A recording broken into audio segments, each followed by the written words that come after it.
found, the point of neuromarketing is it's all about, I've only got really interested in this in the last year, but I love it.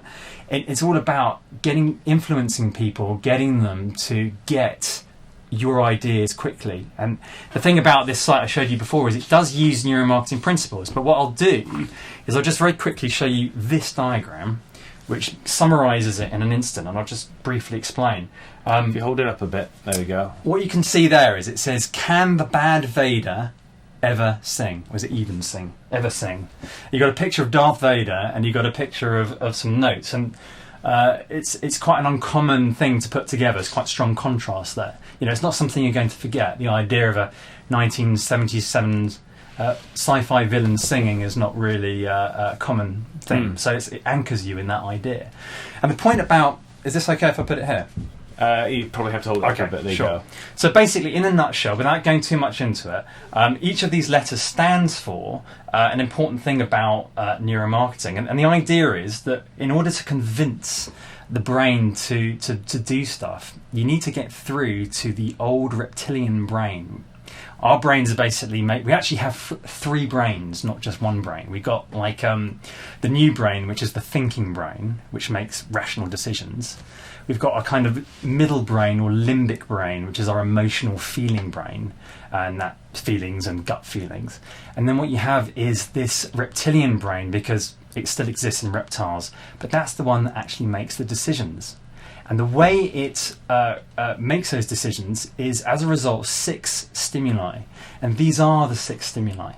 So, for example, C stands for contrast.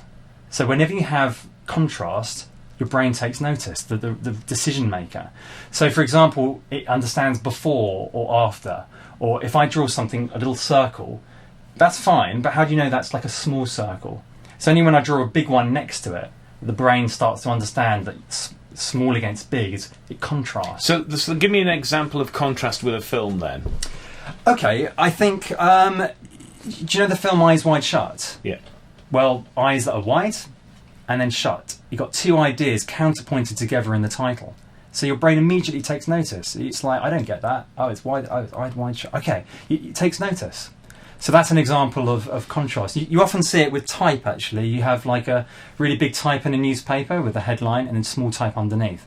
Anything that provides contrast provides interest. And I'm trying to think. I'll come back to it. The second one on here is actually tangible input. The brain needs concrete, recognisable things. There's no point saying we're the best at something. Say something like, we have 4,276 of those. You know, the brain, it can get around that. Or, we'll fix your plumbing in 24 hours, rather than we're the best plumber, you know? That kind of stuff is what hooks the brain, you know? Tangible things. So, we won an Oscar. Yes, what you did on the short film, we're going to win an Oscar. Everyone gets it. It's tangible. Everyone can feel what you were trying to get at. They get it. Oscars, we see them all the time. You got it, exactly. And again, what we found was, with the premise, you know, what if you invited a serial killer on holiday? It's very tangible. You know, you get that. It's a serial killer. We see them in the news every day. It's not what if we invited my bloke John on holiday. It's what if we invited a serial killer on holiday. So, in fact, I mean, I'm just kind of riffing this now. We've not even thought this. But if we use Gone Fishing as an example, so the contrast would be, well, it's a short film. It's not a big film. Yes. So it's a short film, not a feature film. The tangible would be, I'm going to win an Oscar. Yes. So it's a short film. I'm going to win an Oscar. I don't know what B stands for, so let's hope we're not going to go wrong in this. And again, with the contrast with the what if you invited a serial killer is, you normally invite your friends on holiday. Right. You know, holiday, that's a good thing. Serial killer's bad thing. Yeah. High contrast. Now, what the B stands for are beginnings and endings. So to conserve energy, the brain basically focuses on the beginning and the ending, and it forgets what's in the middle, which is probably why writers have problems with Act 2s in films. So when I say things like Twitter, blah, blah, blah, blah, is a party, you're like, Twitter, I get that. Social media, use all that stuff, blah, blah, blah, blah. Party, oh yeah, I know what party is because I go along to it, whatever. Everything else in between, kind of forget about it. So when I try and speak or get across ideas, I try and get across the core idea at the beginning and the end. And in the middle, that's when the brain can relax. So beginnings and endings. So again, you know, the what if in the premise. Well, what if what? Tell me, you know, on holiday. Oh, I get holidays. I like holidays, you know. So that's beginnings and endings. So again, we've gone fishing. It's quite interesting because it's I need your help now because in a year's time I'm going to try and go to the Oscars. Yeah, exactly. Yeah, and right at the beginning. And in the middle, I'm just going to make a film, and that's, you know, that'll just happen. Yeah, exactly. Yeah, that's a good example. Okay, cool. The next one is visual. Now, the funny thing is that the words we're using are only like 40,000 years old, and actual words on a page, symbols and whatnot, that's only 10,000 years old. But we've been around a lot longer than that. And before words were around, we made decisions and processed visually. So why not use that visual processing bias? So for example, tying it to a website, let's say I was making a website about home security. What I would do is potentially have a picture of a guy breaking into a window. So home security, guy breaking into a window, and a headline like, how long do you think it takes him to break into your home? ? It's very visual. Guy with something breaking into a window, you know? Gets you immediately. Your brain just gets that. So you want to tie... Another example is like when you're walking down the... Let's say you're in the wilderness somewhere, as you do, and you come across a stick, but it looks like a snake. For 2 milliseconds, your brain goes... It goes right up visually into your brain. 2 milliseconds later, the brain says, right, that's it, we've got to get out of the way of this snake. It's not until 500 milliseconds have passed that the reasoning part of your brain says, don't be stupid, that's not a snake, it's a stick, you idiot. Which is often why we see things and think they're one thing, but they turn out to be another. It's because the kind of survival mechanism of your reptilian brain has kicked in first. So this is why the key art is so fundamental for a film. Exactly. The one single image that sells it, that nails it immediately. You go, this is what it is. Boom, I got it. You got it, exactly right. And I think it's the reason why on dating sites, a lot of people just look at the images of guys and girls and don't care about the profiles. Because immediately, visually, you get what you need. You know? So that's V for visual. E for emotion.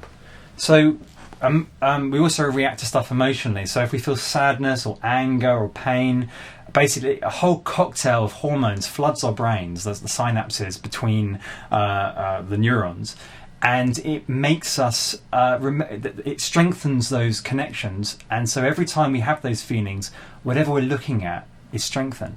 So with film, if you're feeling something at the time you're watching it, you're going to remember the film. And that's really important to know. So emotions, important stuff. Again, the idea of that picture of the guy breaking in and breaking into your home. The word home is an emotionally resonant word. It's my home. He's breaking into my home. How dare he? You know? And finally, what we've got is S for self-interest. I'm going to put this down now. S for self-interest or self-centeredness. And the idea is that everyone, whether we like to believe it or not, is tuned into radio, what's in it for me. This is what I discovered in internet marketing. It's all about what's in it for me. So it sounds harsh, but if you're walking down the street and someone gets hit by a bus, the actual reptilian part of your brain doesn't care. It's like, I'm so glad that wasn't me. It's only your emotional side that goes, oh, that's horrible, I can't believe, poor guy, all that. And your intellectual or rational side that goes, that's horrible, I can't believe the consequences. He's lying there, I hope so, all that stuff.